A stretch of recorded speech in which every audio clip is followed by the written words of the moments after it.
Okay. Terminal velocity.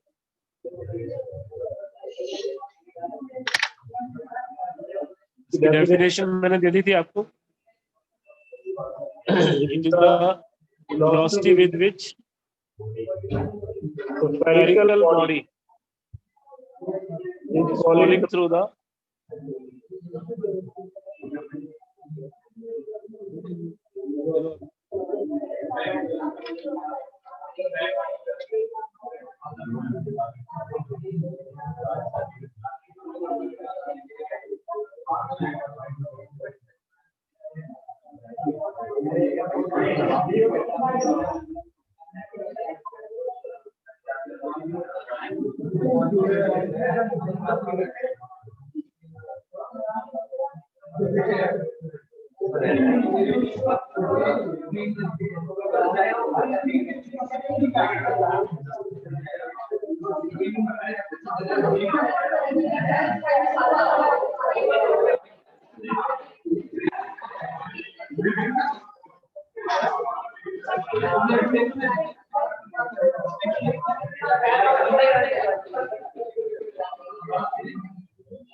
it is the minimum velocity.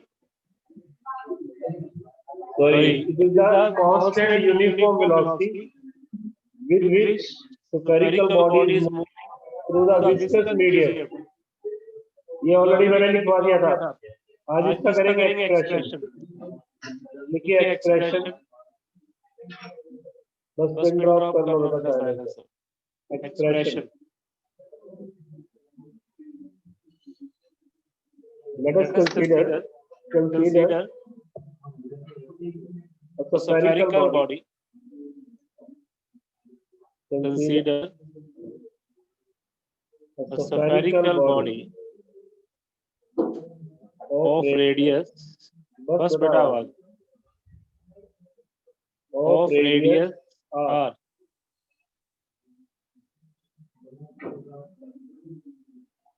Double कैसे आ रही है मेरी?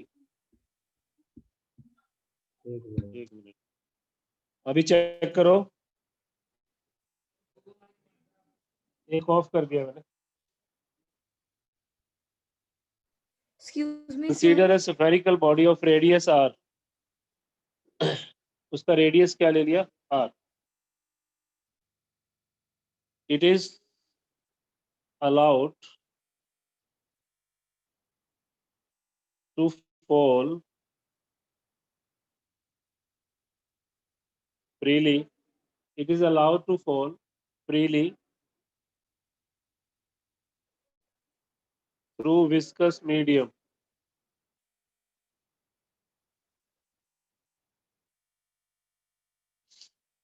Through viscous medium. It is allowed to fall freely through viscous medium. Let eta be the coefficient of viscosity of the medium.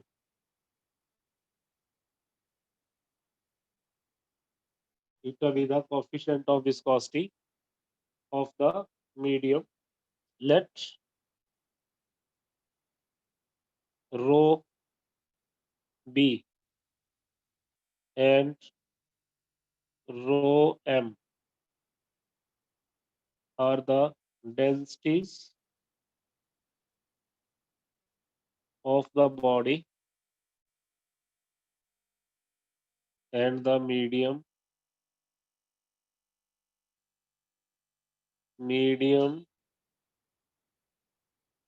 respectively. Rho b and rho m are the densities of the medium, body and the medium respectively.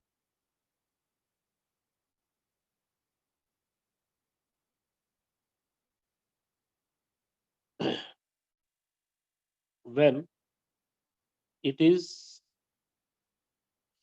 moving, then it experience. When body is moving, when body is moving, then it experience following forces. उसके ऊपर कौन कौन सी forces लगेंगी? Number 1, weight of the body, W से denote कर लो, weight of the body acting vertically downward.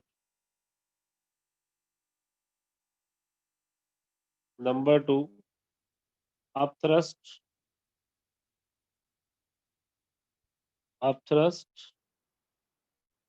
acting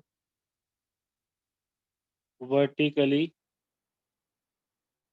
upward. Upthrust acting vertically upward. तीसरा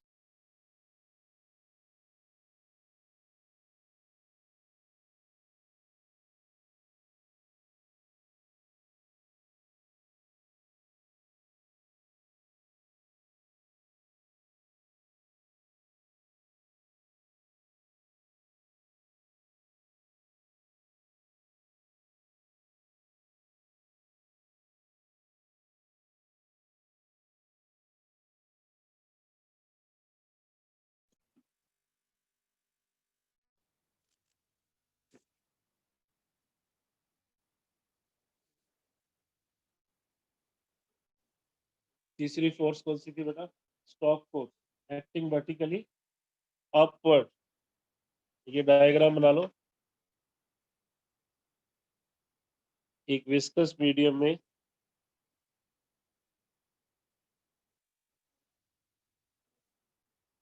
stock force acting vertically upward.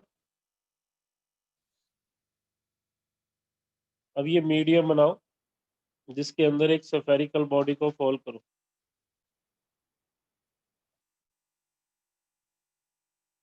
और इन तीनों फोर्सेस को दिखाओ.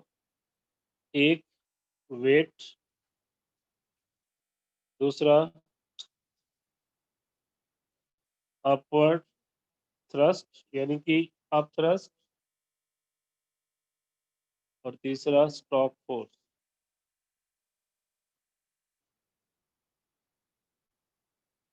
ये डायग्राम बना लो बेटा.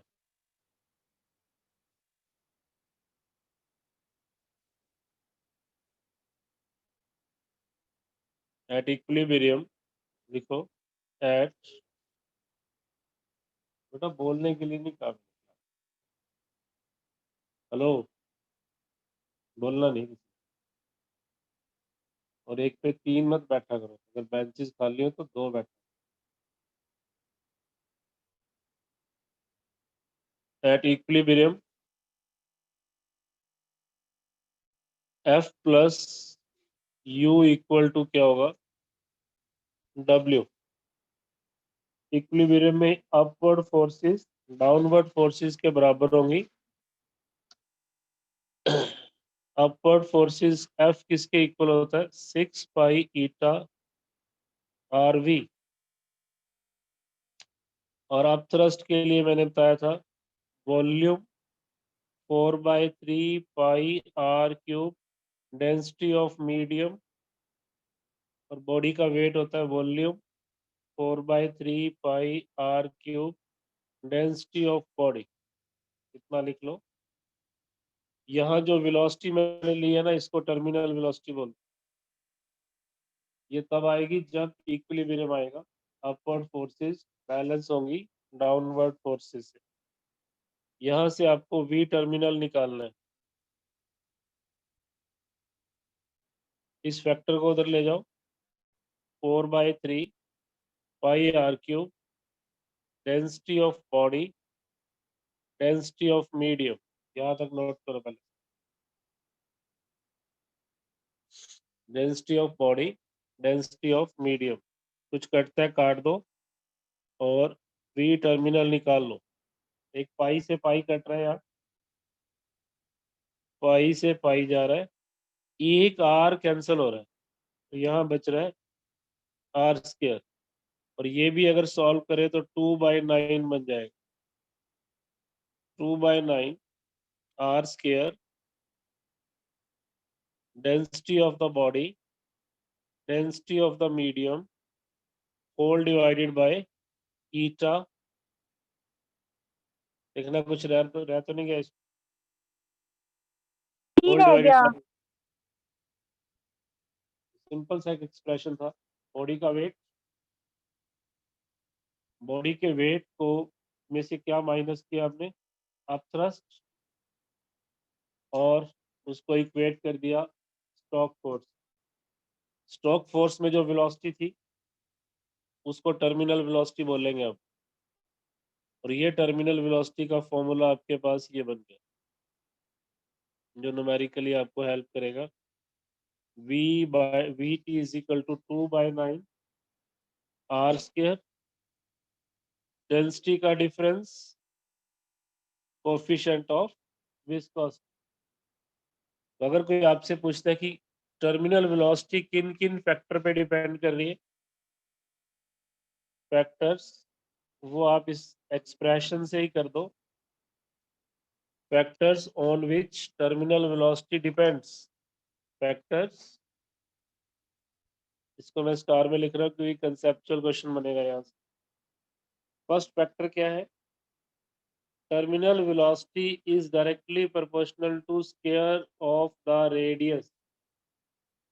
अगर आप कोई ऐसी बॉडी लो जिसका रेडियस बड़ा है तो उसकी टर्मिनल वेलोसिटी भी ज़्यादा आएगी।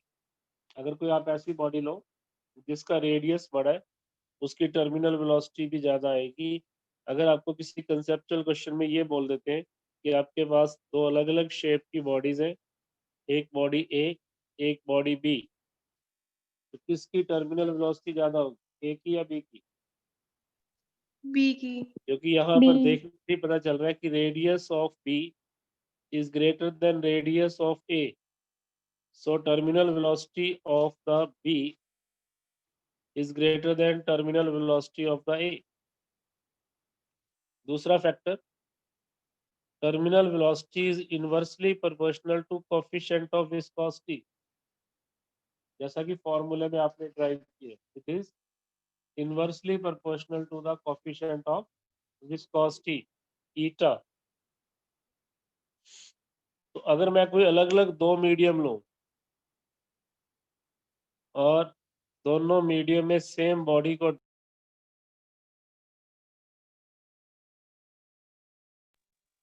इसके पास टर्मिनल वेलोसिटी ज्यादा होगी, वो डिसाइड करेगा। अगर ए की कोफिशिएंट ऑफ विस्कोसिटी ये है, मीडियम बी की ये है, और आपको बता दें कि ए इज ग्रेटर देन बी, तो आप ही बताओ कि टर्मिनल वेलोसिटी किसकी ज्यादा होगी? बी की। बी। बी। तीसरा factor, terminal velocity depends upon the density difference of the body with the medium. अगर इसमें कोई चेंज आता है तो इसमें भी चेंज आ जाए। तो टर्मिनल वेलोसिटी किन किन फैक्टर पे डिपेंड करती है? टर्मिनल वेलोसिटी डिपेंड करती है radius of the falling body, coefficient of viscosity of the medium and density difference of the body and the medium. इन्हीं तीन फैक्टर पे डिपेंड करती है। This is very very important article called your terminal velocity. अब यहाँ मैं एक graph बना रहा हूँ, आप भी बनाओ, जो आपको कंपटीशन में भी हेल्प करेगा और वैसे भी हेल्प करेगा। एक वैसी हेडिंग बना लो, वेरिएशन ऑफ द वेलोसिटी, जो बॉडी फॉल कर रही है उसकी वेलोसिटी का वेरिएशन विद टाइम, टाइम के साथ कैसे इसका ग्राफ बनता है। सुनिए ध्यान से, आपको याद होगा कि जब मैंने लास्ट लेक्चर वाइंड अप किया था तो मैंने एक एग्जांपल लिया था कि लेट की आपके पास यही फॉर्मूला था ना, F is equal to U equal to weight. मैंने कुछ ऐसे एग्जांपल लिया था कि मान लो वेट हमारे पास 100 न्यूटन है और थ्रस्ट 60 ले लो। चलो, शुरू में स्ट्रोक फोर्स 0 थी क्योंकि बॉडी रेस्ट पे थी। जैसे जैसे बॉडी नीचे आई, स्ट्रोक फोर्स का मैग्नीट्यूड बढ़ना शुरू हो गया। अभी तो ये इक्वल नहीं आ रहे। जब तक ये इक्वल नहीं है, ये बॉडी की वेलोसिटी बढ़ती जाएगी। कुछ देर के बाद ये 20 हो गया। अभी भी ये इक्वल नहीं है, इसका मतलब बॉडी एक्सेलरेट कर रही है। एक स्टेज ऐसी आएगी जब ये दोनों फोर्सेस मिलकर 100 को बैलेंस कर लेंगी और बॉडी उसके बाद अपनी स्पीड को चेंज नहीं करेगी। इट मीन्स बॉडी की वेलोसिटी कहाँ से स्टार्ट होगी? ओरिजिन से। बॉडी एक्सेलरेट करेगी, ये ग्राफ बनेगा। एक स्टेज ऐसी आएगी जब बॉडी की वेलोसिटी चेंज नहीं होगी, उसी को टर्मिनल वेलोसिटी बोलते हैं। This is the variation. जो ये सीधी लाइन है, इसको आप डॉटेड लाइन से मिलाकर terminal velocity. Terminal velocity attend होती है, एकदम से नहीं आती, धीरे धीरे आती है। जब एक बार आ जाती है, उसके बाद ये नहीं बढ़ती। यहाँ तक तो बॉडी एक्सेलरेट कर रही है। Body is accelerating. Body is accelerating. But एक टाइम के बाद उसके पास वेलोसिटी कांस्टेंट हो जाती है। That velocity is called the terminal. उसकी कितनी वैल्यू होगी वो इन सब फैक्टर पे डिपेंड करेगा जो मैंने आपको बताया। ये जो फॉर्मूला हमने ड्राइव किया, उसकी वैल्यू तो इन फैक्टर पे डिपेंड करेगी। आएगी कितने टाइम के बाद, ये भी काइनामेटिक्स की इक्वेशन से पता चलेगा। बट एक टाइम ऐसा आएगा जरूर जब बॉडी के पास ये वाली वेलोसिटी आ जाएगी। उसके बाद ये मैक्सिमम वेलोसिटी होती है बॉडी, जो कि इन फैक्टर पे डिपेंड करेगी, जिनको मैं रीराइट कर रहा हूँ, पहले बता चुका हूँ, डिवाइडेड बाय ईटा। इन फैक्टर पे depend, this is called the terminal velocity.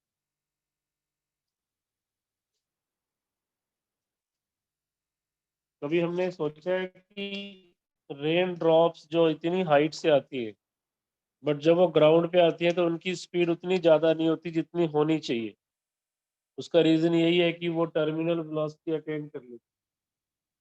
अगर किसी भी बॉडी को आप ड्रॉप करते हो, अगर मैं काइनामेटिक्स की इक्वेशन भी लगाऊं, मान लो, चलो मैं एक बार इक्वेशन लगाता हूँ काइनामेटिक्स की, कि रेन ड्रॉप हमारे पास क्लाउड से आती है और क्लाउड की हाइट कुछ किलोमीटर तो होगी। मान लो 5 किलोमीटर हाइट है क्लाउड, 5000 मीटर, ऐसी एग्जांपल ले रहा हूँ, आप सिर्फ देख लो, इसको नोट मत करना। 5000 मीटर की हाइट से जब बॉडी ग्राउंड पे आएगी, जी की वैल्यू नो डाउट वेरी करेगी। चलो एक बार अप्रोक्सीमेटली मैं जी को भी 10 ले लेता हूँ अपने पॉइंट को समझाने के लिए। तो बहुत ज्यादा फर्क नहीं पड़ता, 5000 मीटर पे जी की वैल्यू ऑलमोस्ट सेम ही रहेगी। तो वेलोसिटी काइनामेटिक्स के अकॉर्डिंग निकालते हैं तो 2gh होती है। U square V square minus U square is equal to 2s लगाए। और अगर मैं यहाँ से सॉल्व करता हूँ तो ये वेलोसिटी अपने पास कितनी बन जाती है? 40 में से 100 बाहर आ गया, 100√10 मीटर पर सेकेंड। √10 भी आपका 3 पॉइंट समथिंग, 300 मीटर पर second. It is very large speed. But जो रेन ड्रॉप हमारे पास आती है वो 300 मीटर पर सेकेंड से नहीं आती। उनकी स्पीड कितनी होगी? 5 मीटर पर सेकेंड, 6 मीटर पर सेकेंड। तो what happens to the raindrop? तो रेन ड्रॉप स्फेरिकल है। जब वो मीडियम में से पास करेंगी, तो जो कंसेप्ट मैंने आपको बताया, एक स्टेज ऐसी आएगी जब उसके वेट को ये दोनों फोर्सेस बैलेंस कर लेंगी, अप थ्रस्ट और स्ट्रोक फोर्स। तब जो वेलोसिटी एक बार बन जाएगी, उसके बाद वेलोसिटी और नहीं बढ़ेगी, वेलोसिटी और नहीं बढ़ेगी, और फिर वो कॉमन वेलोसिटी से नीचे आएगा। तो रेन ड्रॉप की जो स्लो स्पीड है, उसका कारण क्या है? टर्मिनल वेलोसिटी का attain, because they acquire terminal velocity. Parachute, उसका कंसेप्ट क्या है? पैराशूट एक जैसे ही वो इस अम्ब्रेला को, पैराशूट को ओपन करता है, शुरू में आप देखते हो, अगर कभी आपने मूवी में या कहीं देखा होगा, एक बार तो बड़ा तेजी से नीचे गिरता है, बट जैसे ही उसको एक स्पीड मिल जाती है, उसके बाद वो उसी स्पीड से नीचे। यहाँ भी क्या हुआ, हालांकि ये स्फेरिकल बॉडी नहीं है, अप्रोक्सीमेटली मान ले अगर स्फेरिकली है, तो यहाँ पे ये आर्क तो स्फेरिकली होता है, जो ये अम्ब्रेला सा बनता है। तो अप्रोक्सीमेटली यहाँ पर क्या हुआ, इसके वेट को अप थ्रस्ट ने और स्टॉक फोर्स ने बैलेंस कर दिया। अप थ्रस्ट ने और स्टॉक फोर्स ने बैलेंस कर लिया। उसके बाद इसको जो वेलोसिटी मिली उसको हम बोलेंगे टर्मिनल वेलोसिटी। क्लाउड्स का बनना, क्लाउड्स का आसमान पर रहना, जब क्लाउड्स भी हैवी है, उनके अंदर भी लिक्विड है, उसके अंदर भी पानी के मॉलिक्यूल्स हैं, उसका भी कोई मास है, ग्रेविटी उसको भी नीचे की तरफ खींच रही है, तो वो एकदम से ग्राउंड पे क्यों नहीं आता क्लाउड? क्योंकि क्लाउड जैसे ही मूव करता है डाउनवर्ड, अल्टीमेटली उसको भी टर्मिनल वेलोसिटी मिल जाती है, और वो स्लोली एंड ग्रेजुअली जब नीचे आ रहा होता है, तो इन बिटवीन ही उसके अंदर से वो ब्रस्ट हो जाता है और वो पानी पे बारिश बन के नीचे गिरता है। तो क्लाउड का formation is also because of terminal velocity. तो आपकी बुक में पेज नंबर 10.29 पर आर्टिकल के बाद डिस्कशन लिखा हुआ है, वो सिर्फ आपने रीड करना है डिस्कशन को। उसमें कोई पॉइंट जो आपको नहीं समझ में आता, वो आपने मेरे से डिस्कस करना है। This is all about your terminal velocity. Okay ji.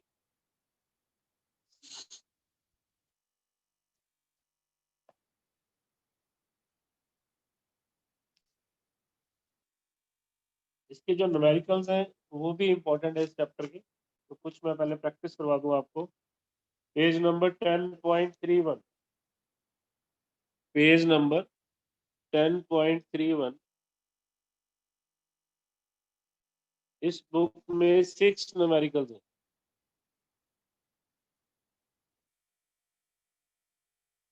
Unsold, sold तो आपने करने ही होते। देयर आर 6 अनसोल्ड न्यूमेरिकल, उसमें से 3 मैं डिस्कस करूंगा, 3 आप खुद कर लेंगे। मैं 2, 4, 6 ले लेता हूँ, आप 1, 2, 3 कर लें। तो न्यूमेरिकल नंबर 2 करेंगे आप ही, मैं सिर्फ पॉइंट्स नोट करूंगा और आप मुझे बताना क्या यूज होगा, कैसे यूज। तो आपका होमवर्क भी अभी हम क्लास में कर लेंगे, क्लास वर्क बना देते हैं। Second numerical, gas bubble of diameter 2 centimetre. जिसके पास बुक नहीं है, मैं यहाँ नोट कर ही रहा हूँ। 2 सेंटीमीटर डायमीटर है, तो रेडियस कितना होगा फिर? ये उसने नहीं दिया, ये आपने सोचा। उसके बाद वो ये कह रहे हैं steadily at the rate of 2.5 millimetre पर सेकंड। स्टेडली का मतलब कांस्टेंट, तो टर्मिनल वेलोसिटी दे दी। जब भी कोई बॉडी स्टेडली मूव कर रही होगी, स्टेडी रेट से, स्टेडी मींस कांस्टेंट, और कांस्टेंट को ही हमने क्या नाम दिया यहाँ, टर्मिनल वेलोसिटी। और वो कितना दिया हुआ है टर्मिनल वेलोसिटी? 2.5 mm। यूनिट को ध्यान से देखना, 1 मिलीमीटर के मीटर बनाओ, क्या बनेंगे?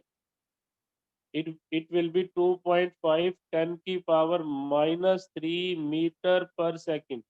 mm होता है मिलीमीटर। 1 सेंटीमीटर में कितने मीटर होते हैं? सेंटीमीटर में मीटर 100, 1/100, 1/100, 10 की पावर। अगर सेंटीमीटर में होता 10 की -2, ये किसमें है? मिलीमीटर में 10 की -3। अगर माइक्रोमीटर में होता 10 की -6। अगर नैनोमीटर में होता 10 की -9। अगर पीकोमीटर में होता 10 की -12। नोट कर लेना जिसको नहीं पता। बट यहाँ क्वेश्चन किसमें है? मिलीमीटर में। तो terminal velocity is given to अस।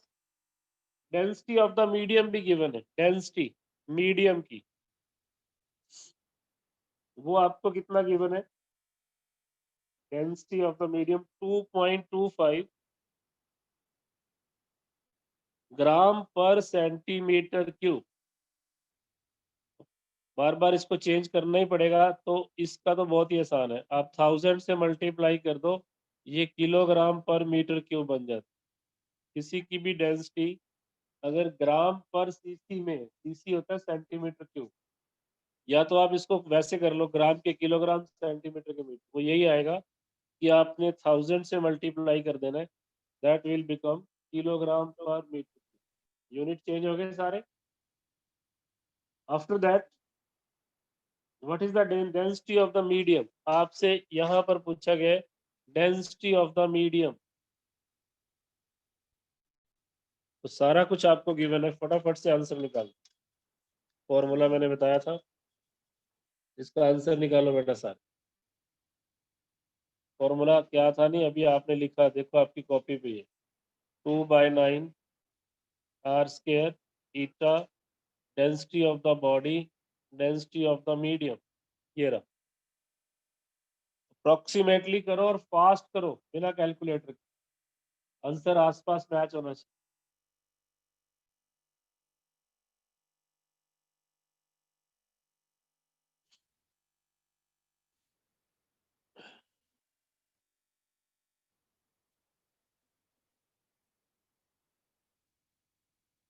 कुछ रह गया क्या? कोफिशिएंट ऑफ विस्कोसिटी वो दिया हुआ है आपको ईटा भी, 1.8 इंटू 10⁻⁻5 डेकापॉइस। डेकापॉइस ही होता है ऐसा यूनिट, अगर पॉइस होता तो 1/10 करते।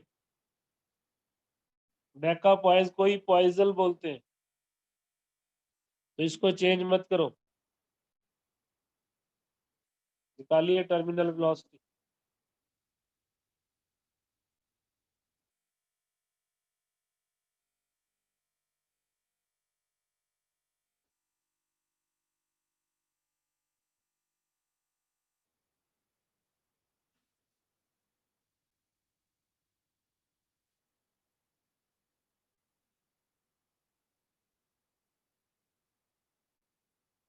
टू और थ्री मिक्स कर दिया मैंने, कहाँ पे, कहाँ पे बेटा? ओके ओके, क्वेश्चन 2 और 3 मिक्स कर दिया क्या? कोई बात नहीं, आप इसी को करो, इसमें दिया नहीं हुआ कॉफिशिएंट, उसमें कॉफिशिएंट ऑफ विस्कोसिटी निकालना था, मैंने क्वेश्चन नंबर 2 और 3 को मिक्स कर दिया। कोई बात नहीं, कर दिया तो कर दिया, आप यही निकालो, डेंसिटी ऑफ द मीडियम, मास की नहीं मीडियम। सर वो तो दे रखी है आपने 2.25 ग्राम पर सेंटीमीटर क्यूब। ऐसे करो, मिक्सिंग में ही करो।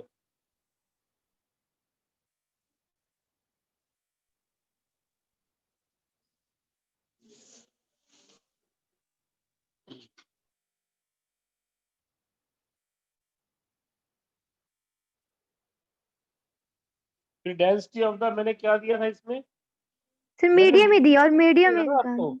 फिर डेंस बॉडी नहीं दिखा, ऊपर देखो क्या लिखा है, डेंसिटी ऑफ मीडियम दिया, डेंसिटी ऑफ बॉडी निकाल दो। कोई बात नहीं, नया क्वेश्चन बन गया अपना, 2 3 को मिक्स कर लिया, आप डेंसिटी ऑफ द बॉडी निकाल दो।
साइलेंस पे करो।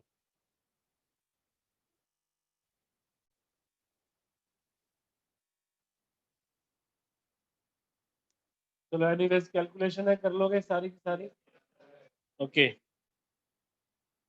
अप्रोक्सीमेटली कर लेना इसको। क्वेश्चन नंबर 5 पे आते हैं। 2 3 तो मिक्स हो गया, 5 और 6 ले लेते। क्वेश्चन नंबर 5, सुनिए स्टेटमेंट को। A spherical glass ball of mass, क्या हो गया तुम लोग, बोल क्यों रहे हो? हेलो, आपस में क्यों बात कर रहे हो? हेलो, हर 10 मिनट बाद रोकना पड़ता है क्या? मर्जी है। अभी भी बोल रहा कोई बेवकूफ।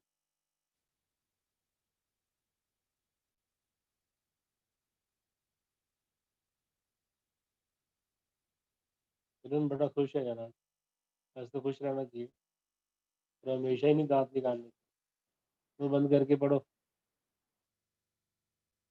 Spherical glass ball of mass 1.34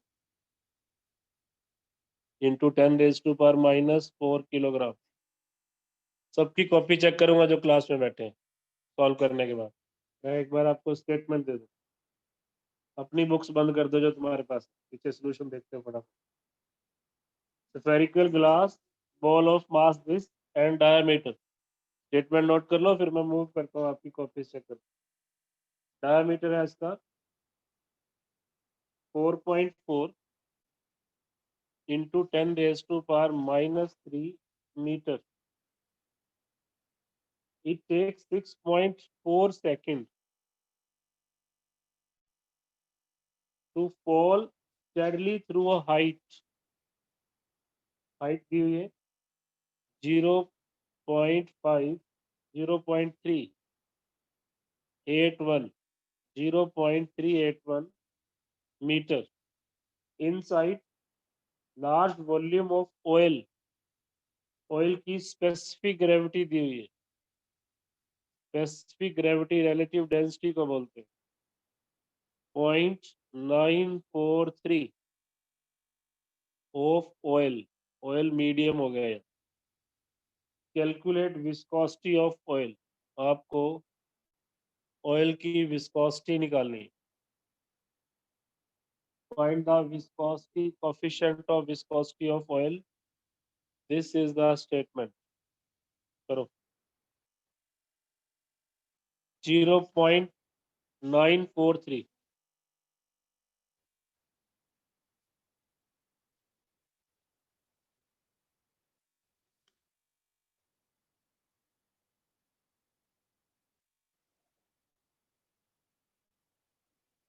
जो बच्चे कनेक्टेड है वो अपना स्क्रीनशॉट भेजना मेरे को करने के बाद। बाकी लोग जो क्लास में अभी चेक करूंगा।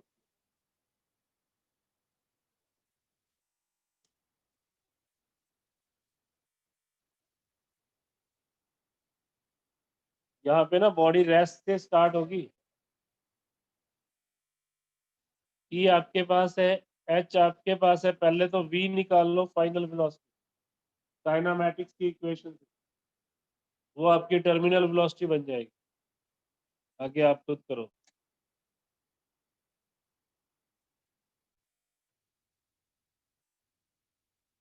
स्पेसिफिक ग्रेविटी होती है रिलेटिव डेंसिटी।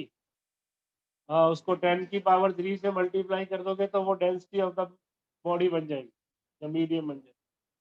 वाटर की डेंसिटी से मल्टीप्लाई।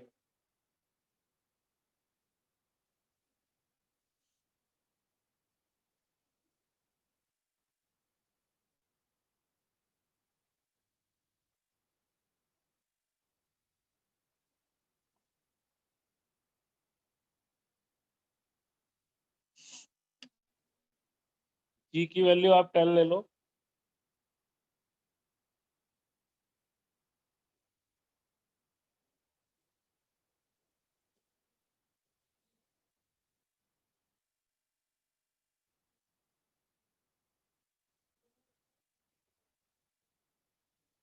ले लो।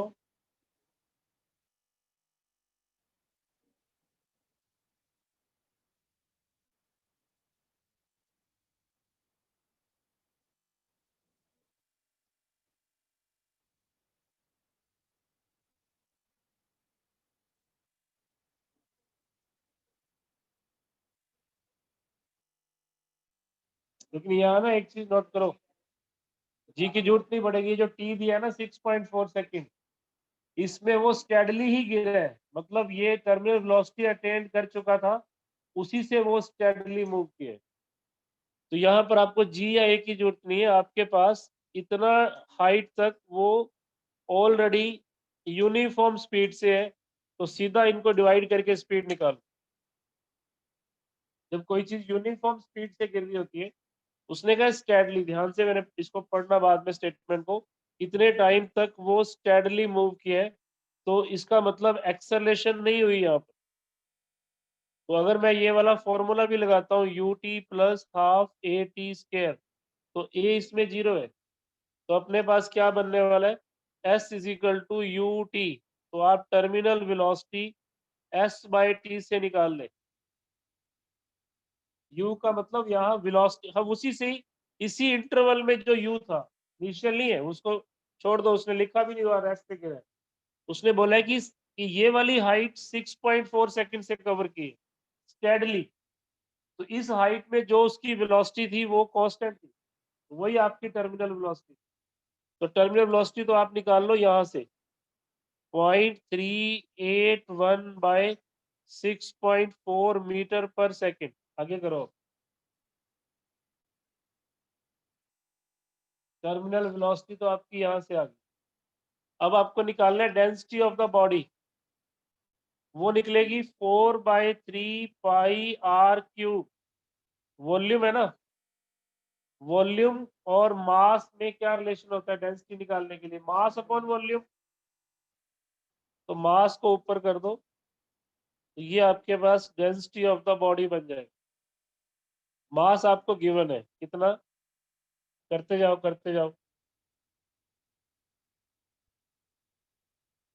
4/3 पाई, डायमीटर 2.2, 10⁻⁻³ कैलकुलेशन बहुत बड़ी बनेगी, हो सकता है कैलकुलेटर से सॉल्व हो, बट आप आइडिया समझते जाओ। डेंसिटी ऑफ बॉडी आ जाएगा। फिर ऑयल की डेंसिटी निकाल लो, मीडियम की। हाँ, वो आपको 0.943 इंटू 10⁻³ क्या कह रहे हो, हाँ, उसको सॉल्व करने के बाद कितना रह जाएगा, 9/4। अब आपके पास ये भी डेंसिटी आ गई, ये भी डेंसिटी आ गई, टर्मिनल वेलोसिटी भी आ गई।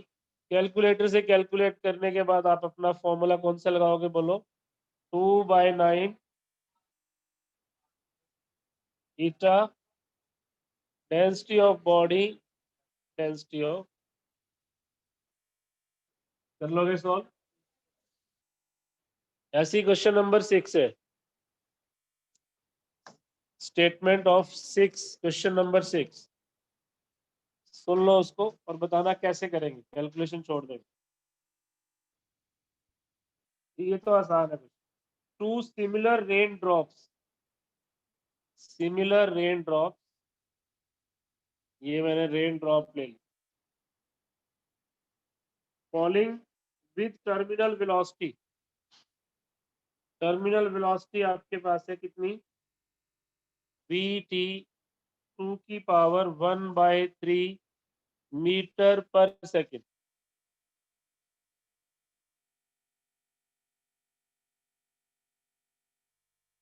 हाँ बेटा, वो जी था, हम मिस कर गए। बच्चा कह रहा है कि एक्सप्रेशन में जी भी लगाया हुआ है, आप चेक करो कहीं जी हमसे एक्सप्रेशन में कहीं मिस तो नहीं हुआ।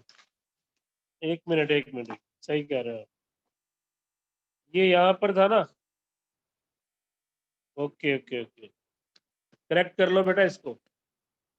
ये आपके पास, ये तो मास बनता है ना, मास, इसके साथ जी भी तो आएगा वेट अप थ्रस्ट बनाने के लिए, ये भी यहाँ मास बनता है, यहाँ पर जी आएगा। बिल्कुल सही है, यहाँ आप जी ले लो बेटा कॉमन, ये सारे सारे क्वेश्चंस में जी आएगा यहाँ। जब आपने वेट, वेट क्या होता है, एम जी होता है ना वेट, और हमने मास मास लिख दिया, तो यहाँ पर एक जी आएगा फॉर्मूले में, सही कर लेना अपने एक्सप्रेशन में। और हर न्यूमेरिकल में भी इधर जी लगेगा, यहाँ पर जी आएगा। तो क्वेश्चन को सुनो आप दोबारा से। क्वेश्चन नंबर 6, टर्मिनल वेलोसिटी आपके पास है, ये दोनों ड्रॉप आपस में मिक्स होगी। कोलाइसिस का मतलब होता है मिक्स होकर एक बड़ी ड्रॉप बनना। ये दो छोटी ड्रॉप थी जिनकी टर्मिनल वेलोसिटी हमें गिवन है, वो बाद में मिक्स होकर बड़ी ड्रॉप बन गई। बस हमें ये देखना है कि रेडियस पे क्या फर्क पड़ा, और फिर बड़ी ड्रॉप का टर्मिनल वेलोसिटी निकाल। तो जब दो ड्रॉप आपस में मिक्स होती हैं तो इनका वॉल्यूम मिलकर बड़ी ड्रॉप का वॉल्यूम बन जाएगा। छोटी ड्रॉप का वॉल्यूम कितना था, 4/3 pi r cube into density plus 4/3 pi r cube density, मिलकर बन गई बड़ी ड्रॉप। कैपिटल आर ले लेता हूँ, डेंसिटी तो सेम रहेगी। दो छोटी ड्रॉप मिलके बड़ी ड्रॉप बन रही है, उनका वॉल्यूम ऐड कर दिया। 4/3 पाई आपस में कैंसिल, डेंसिटी भी गया। तो जो आर आपके पास आया वो कितना आया, 2r क्यूब की पावर 1/3। तो नया रेडियस बना 2 की पावर 1/3 r। और हमें पता है कि टर्मिनल वेलोसिटी r स्क्वायर पे डिपेंड करती है। तो इसकी टर्मिनल वेलोसिटी क्या किस पे डिपेंड करेगी, इसके स्क्वायर पे। दोनों को कंपेयर करके टर्मिनल वेलोसिटी निकाल। पहले एक ड्रॉप की टर्मिनल वेलोसिटी उसके रेडियस पे डिपेंड कर रही थी, और इसकी टर्मिनल वेलोसिटी इसके रेडियस पे डिपेंड करेगी। आर की आप वैल्यू पुट कर देना, आपका आंसर आ। तो ये वाली एक्सरसाइज आज आप कंप्लीट कर लो। कल हम लोग डाउट्स करेंगे, अगर कोई हुए तो आप, फिर हम आगे करें।